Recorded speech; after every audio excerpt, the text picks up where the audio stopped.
Good evening and welcome to the Business Day. I'm Andrea Chisholm.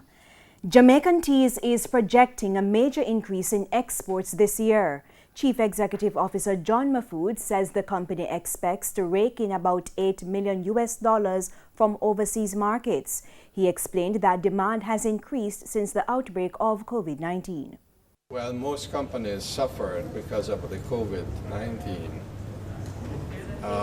We had the opposite effect. The type of products we make, which is the herbal teas, became in huge and very strong demand in the Caribbean and in North America. And that drove up our export sales 25–30%. In the meantime, Mr. Mahfood admitted that things have taken a turn for the worse at QWI Investments, an affiliated company of Jamaican Teas. QWI's primary business is buying shares in other companies for profit. Mr. Mahfood says the company suffered significant losses due to the coronavirus pandemic. The bulk of our investments are in Jamaica and the stock market, and the Jamaican economy has suffered very badly. And as a result of that, the Jamaican stock market, no matter what investments you had, are going to suffer. What we have done, and we decided to do it from the beginning, was to invest in other markets like the US and Trinidad. Those stocks, when they went down originally with COVID, they bounced back. So that has helped cushion the fall that we had.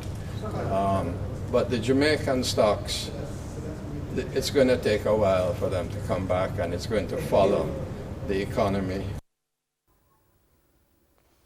The world's poorest countries could save more than $12 billion through their participation in a debt relief program. This is based on estimates published on Friday in a New York database from the World Bank. Under the initiative, countries will have their debt repayment suspended until the end of the year. IMF and World Bank officials have warned that the COVID-19 pandemic will hit developing and emerging markets hard, given high levels of debt, sharp drops in oil and other commodity prices, and insufficient healthcare systems. Currency trading ended today with the US dollar selling for $140.65, the Canadian dollar $106.08.